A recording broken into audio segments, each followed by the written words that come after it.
Le parc national de Virunga ôté de sa toute biodiversité et certaines parcelles vendues. La perception des groupes armés par-ci par-là, une menace pour la population de Goma et environ. Alerte de l'ingénieur Mieri, directeur provincial de la conservation de la nature, lors d'un expo vert organisé par les jeunes entrepreneurs en ville de Goma.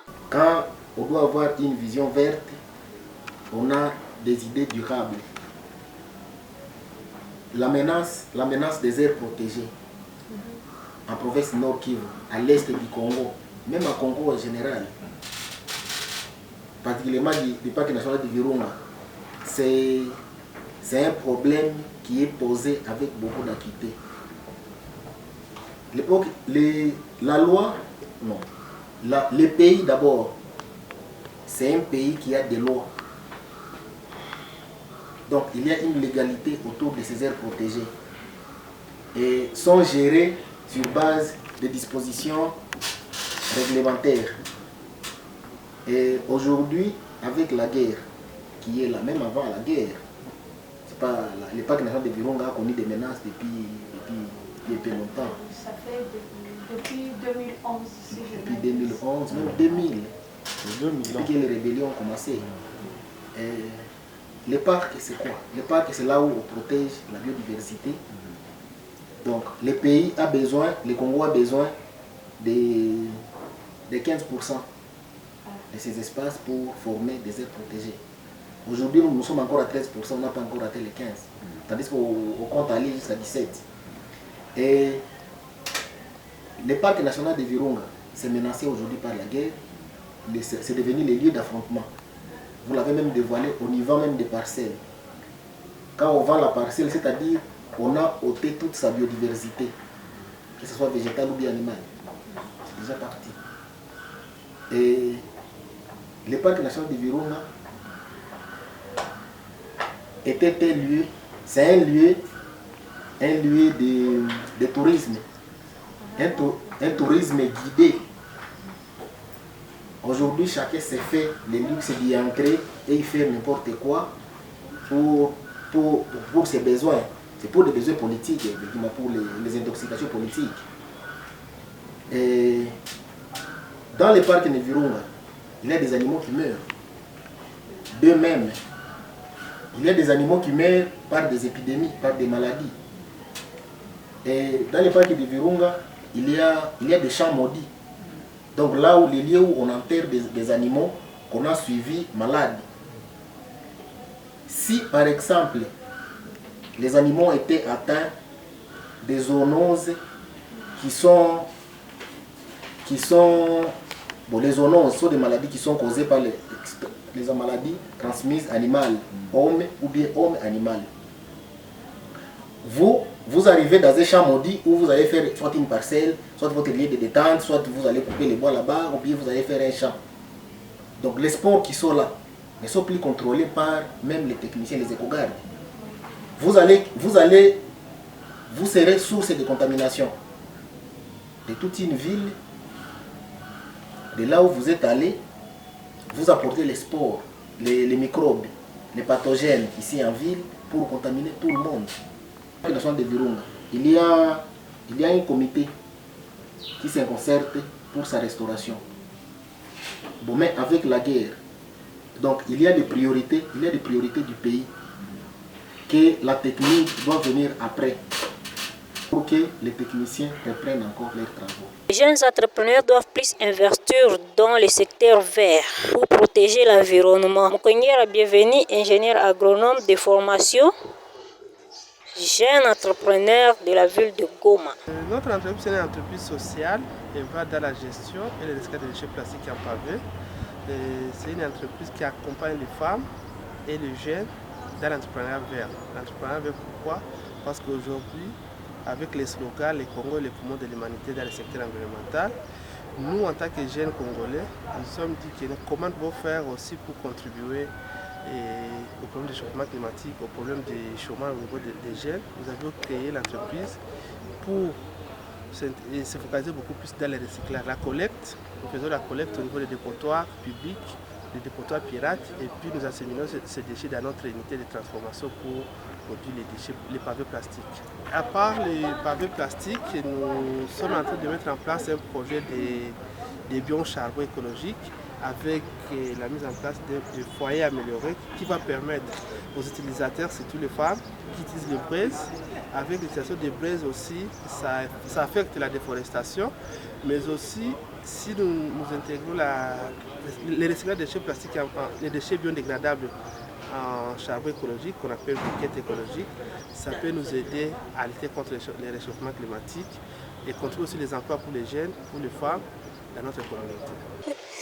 Pour bienvenir, éviter la déforestation autour du parc de Virunga signifie que les femmes doivent plus utiliser les charbons écologiques fabriqués à partir des déchets mélangés à la place des bois de chauffage. Nous devons les sensibiliser. Nous, les entreprises qui sont dans l'écologie, nous qui transformons les déchets biodégradables en charbon, nous devons sensibiliser les mamans qui puissent adopter les techniques d'utilisation des biocharbons pour lutter contre la déforestation. Parce que s'ils utilisent un sac de braise, c'est beaucoup des arbres qui sont coupés dans notre environnement. Les femmes doivent contribuer aussi à utiliser les charbons écologiques, mais aussi à utiliser aussi, si les femmes aussi utilisent aussi les charbons, parce que pour le moment, les charbons écologiques ne sont pas en grande quantité, peuvent aussi adopter les techniques d'utilisation des foyers améliorés qui consomment peu de charbon, qui ne consomment pas peu de charbon, mais aussi, il y a aussi les gaz aussi. Ils doivent aussi apprendre aussi à utiliser aussi les gaz aussi à la place des charbons. Par ailleurs, signalons que lors de la 3e édition du Forum des 3 bassins du monde de Brazzaville, le président de la République, Félix Antoine Tshisekedi Tshilombo, n'a cessé de souligner la menace qui pèse sur la biodiversité du parc national de Virunga et appelle à la protection commune de cette richesse mondiale. Moment, par exemple, où nous parlons de ce sujet très, très important, hyper important, la conservation de notre biodiversité, de nos forêts, il se passe actuellement dans le parc de Virunga, une des réserves naturelles les plus importantes au monde, en forêt et en biodiversité, un activisme armé qui met à mal cet écosystème, qui le détruit. Et cela n'a pas été décidé à Washington, à Paris, à Bruxelles ou à Londres. Ça a été décidé en Afrique, et plus précisément à Kigali.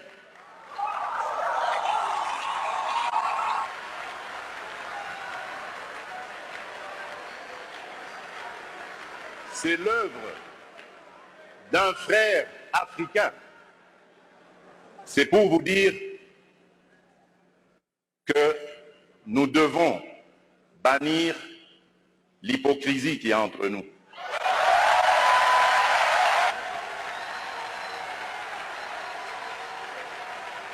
Nous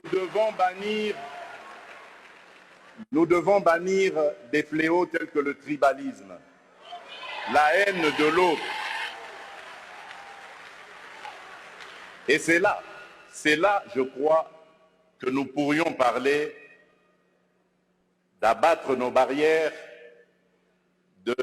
d'effacer les tarifs douaniers, etc. Tout simplement parce que, malgré nos engagements, rappelez-vous, à l'Union africaine, l'horizon 2020 était l'objectif pour faire taire les armes en Afrique. C'est devenu une chimère. Et nous ne nous en offusquons pas. Nous ne condamnons pas. Et tant que ce sera comme ça, il faudra oublier toutes les bonnes initiatives telles que celles préconisées par le président Ruto. Nous devons avoir le courage de nous regarder entre Africains, les yeux dans les yeux.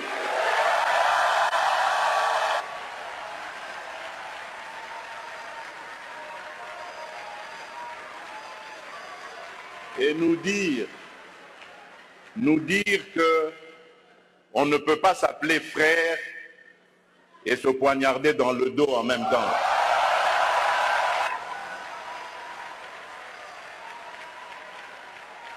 Nous devons arrêter de rejeter nos responsabilités sur les étrangers non africains.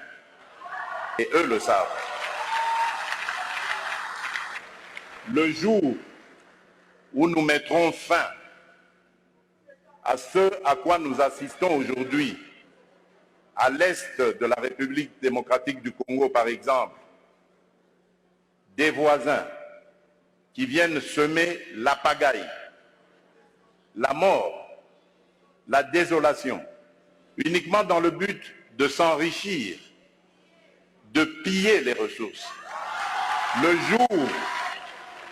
Le jour où nous mettrons fin à ce genre de comportement, alors oui, là nous aurons compris. Parce que je suis désolé, en tant que président de la République démocratique du Congo et face à ce genre de choses, je ne suis pas tenté de construire des ponts, mais plutôt des murs pour sécuriser ma population. Et donc, pour clore mon propos et aussi le petit écart que j'avais fait de mon discours, je formule le vœu que les assises de Brazzaville lancent un nouveau départ pour la gestion durable de nos forêts, l'amélioration des conditions socio-économiques de nos populations et une meilleure protection de la planète